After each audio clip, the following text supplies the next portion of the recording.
Alright guys, I wanted to do a little behind the scenes video for you. Today we're going to get a parts wagon. It's an 85 wagon and all the interior bits are there. The body has rust on it, that's why it's a parts wagon. But the engine's good, all the interior parts are good, the dash, all that kind of stuff. And it's very important to have a good parts car on hand for every model of vehicle, because there are so many parts on these cars. We're talking about individual screws or dashes or wood pieces or clips. Like you can see back here, there's a wagon. We pretty much picked through that one. There's an 85 coupe, there's an 85 300 SD, here's a 116. Now that wagon has pretty much been completely picked through. We've used that to help restore like 3 vehicles. So that one's also a 1980 model, so it doesn't have all the bits that an 85 model would have. So me and Jefferson, come on, let's get in the truck. Get in the truck, buddy. Come on, good boy. We're gonna go get a wagon, huh? We're gonna go get a wagon. All right, so I'll show you guys when we get there.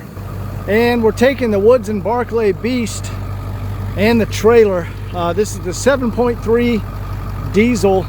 They made them from 99 to the Power Stroke, from 99 to like halfway to 2003.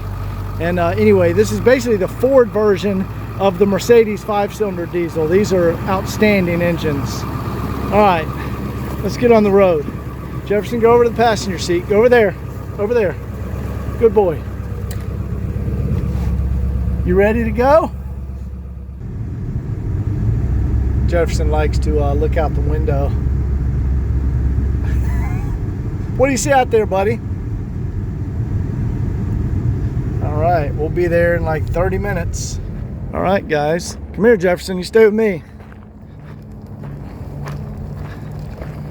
Alex, I hope you don't mind me recording for the YouTube channel. Everyone, this is Alex. This is his wagon. How's it going? Good to see you. Let's go check this thing out. Jefferson, you stay over here, buddy. So we have to jump it because the battery's dead. But there we go, guys. This is a parts wagon. So Alex, why did you buy this parts car? So I bought this car originally mainly because of its interior. So this car is from Minnesota, and honestly, like when I saw the quality and like how good this was, I've been looking for one of these tan, and it's so hard to find these good, like a decent tan interior. And that's all because my dad's car, he had one of these 1980 that he bought in Argentina. Really? And shipped here to the States. It was a Euro model. He bought it at an auction in Argentina because they had taken it apart because it was full of cocaine. Oh my God. So when he bought the car, everything was taken apart and sitting in the back. Like, so you got this to use for your dad's, restoring your dad's car. I've been wanting to restore one the same that my dad, because right after my dad passed, somebody stole the car and it was totaled. Oh man. So it's like my whole life I've been trying to, not my whole life, but recently I've been trying to restore a car to get close to what I had with my dad, which is a very rare model, which is a Euro white on the outside with the tan interior. That is very rare. Very rare. It's hard to find. So have you restored one before? I've restored them mechanically, but the interior is where I start to fall. Man, the interior, that's the hard part. Yeah. The mechanically, like there's just kind of one way to do it. Bolt this here. The interior is like, it's very delicate. The interior is the hard work. And I was showing Alex, you guys, like for example on the wagon, the rear, this rear piece right here, that's very, very hard to find. This one's intact, and if I'm careful, I can, get the glue detached and peel that off of here. And it's little stuff like that you want to look for in a parts car. And anyway, I'm kind of rambling at this point, so let me get Jefferson and we'll get this thing loaded up. Hey, Jefferson, hey, hey, come back over here. And you can see we got all the trim clip. No, Jefferson, you can't go for riding there. Got all the trim pieces and, all the rare bits and pieces you can use in restoration of these cars. Got some stuff back here in the rear hatch area. And, covers and panels and trim pieces and all that. And let's go in here and take a look at the dash. Jefferson, what do you think of this thing? I guess there's something under there. What'd you find under there? And then we'll get them. You got a good dash in here, and you know, all the wood trim pieces, and this engine's got 138,000 miles on it. But yeah, front seats, all that kind of stuff. Sun visors, it's got all the bits and pieces. So we'll try to get it cranked up, and I'll get it loaded on the trailer. And Justin, I'm gonna put you back in the truck, and then we'll get it back to the shop. All right, guys, we're here back at the house. I just pulled the parts car into the garage. One thing with a parts car, this has a great engine with only 138,000 miles and great transmission. And you know, the fuel tank is in good condition. So it's very important. You know, I'm gonna be storing this vehicle and grab parts as I need it. So you always want to fill these diesel tanks all the way to the top. That'll keep any rust from forming in the tank. And then we're gonna change the oil and filter. So I'm gonna go ahead and take out the car, run it down to the fuel station, and then we'll come back, we'll change the oil, and that way the engine will have nice fresh oil in it so it can sit for a while. All right, let's go ahead and fire this thing up. It's a shame that this body is destroyed with rust, because otherwise this would be a good candidate for restoration. But guys, once you have rust as bad as it is on this car, you don't want to mess around with that, because it's always way worse. Then you can actually see. Yeah, I got good glow plugs. Fires right up. All right, let's go take this down to the fuel station. I'll see how this engine runs, because like I said, it's a low mileage engine and the odometer is working and the mileage is accurate. I think it was just the car was scrapped due to rust. It was out of Minnesota, and the rust just ate it alive by the time it had gotten to 122,000 miles. And then that's when Alex bought it. But yeah, let's check this thing out. It's probably a little dangerous to drive because of the rust on the body. But we're just gonna get it to the gas station and fill it up and then get back up here. All right, we're gonna take it easy until it comes up to temp. Yeah, we have a great transmission shift. There was the second gear and third gear.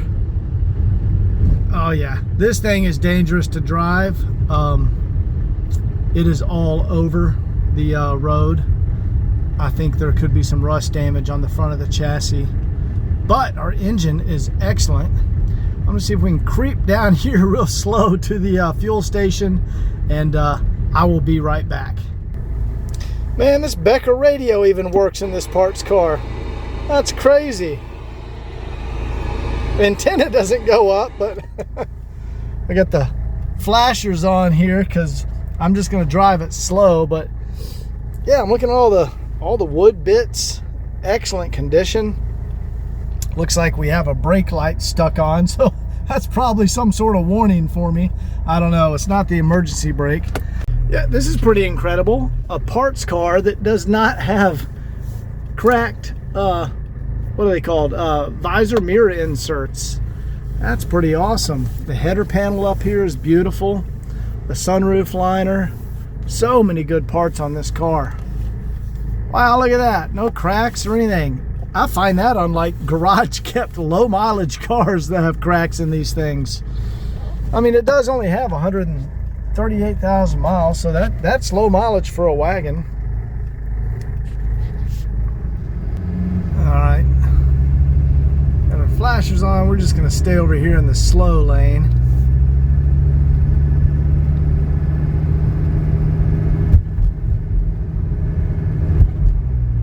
Yes, it like tried to pull to the right really bad, so I don't know if that's a ball joint or tie rod, or not sure what's going on there. Engine is healthy, and so is the transmission though. All right, we made it to the station, and engine temperature is running great. Engine is running great. The I think the chassis is just in pretty bad shape.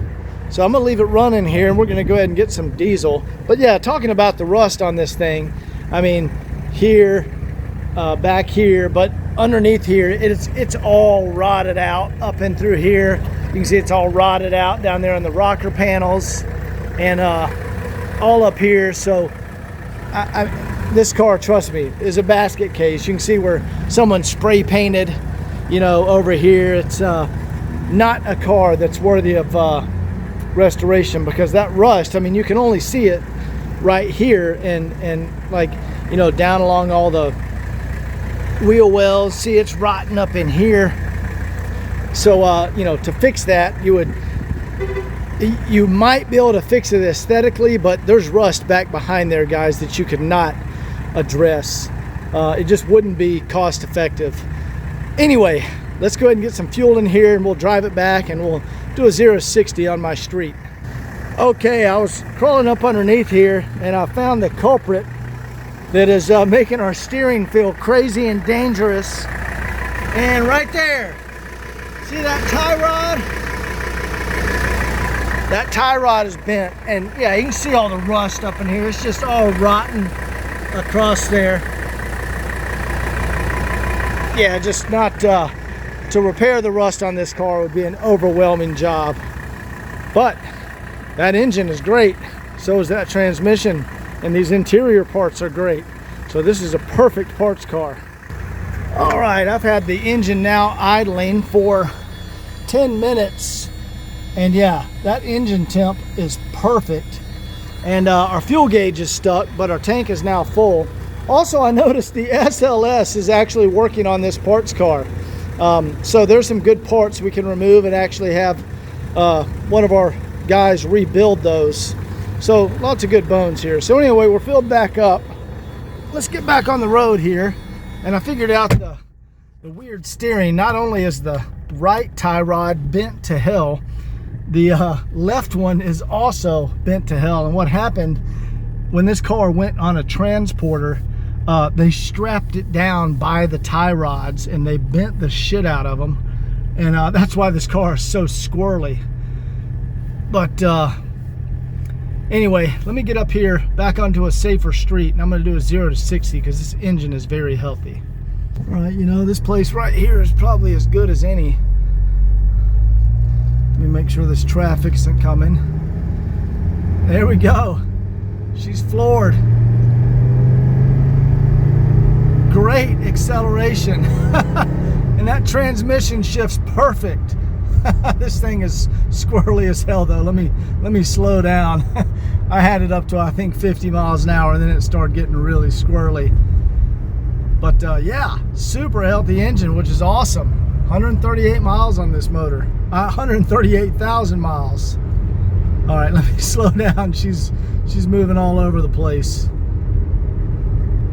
And yeah, you can see the odometer is actually, the trip odometer is turning down there. All right, I'm gonna go ahead and accelerate up this hill here. See what the,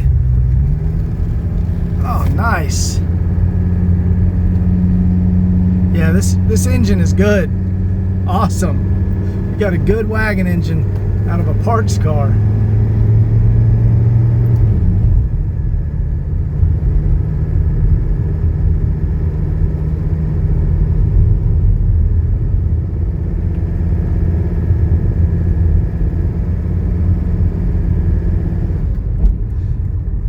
Anyway, now that this is hot, I'm gonna go ahead and drain the oil, and we'll get a bunch of fresh oil and filter in here and then store it and protect this healthy engine.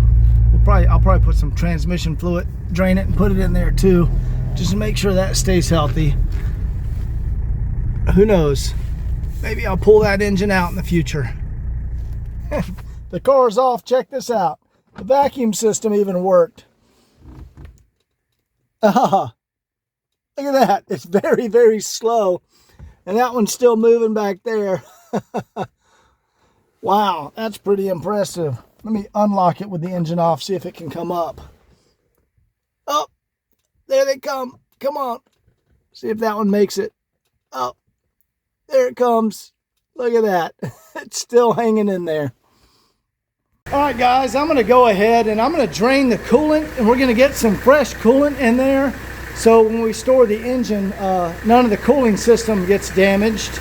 And we're also going to put in fresh oil and filter. And I'll crank the car up, let that circulate through the system. And that'll just make sure everything stays healthy. I'm also going to go ahead and drain that transmission and fill it back up too. That way we'll have all fresh fluids, and I can store the car and know that there's all fresh fluids in it.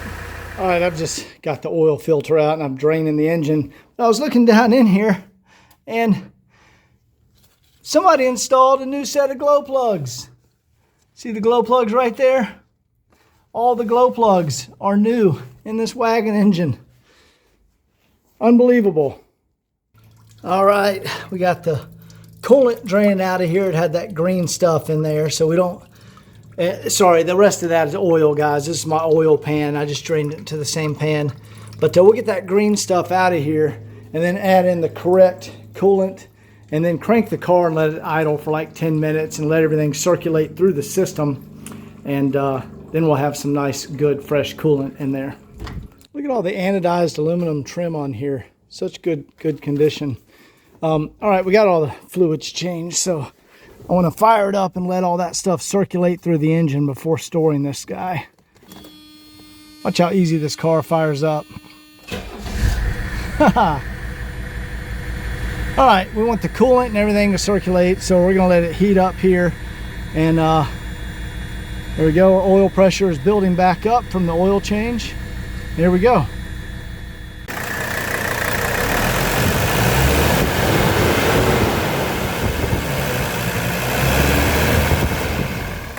Wipe off all my mess back here. I got oil all over the top of the engine, but that's all right. All right, I'm just letting it come up to temp to purge the air out of the cooling system because I just changed the coolant. But check this out. All the windows work on this wagon. Unbelievable. Even the back ones. Yeah, guys, this was just, what happened is this was a nice wagon, and because it was in Minnesota, it rusted out and the people just scrapped it. That's crazy. All the stuff works on here.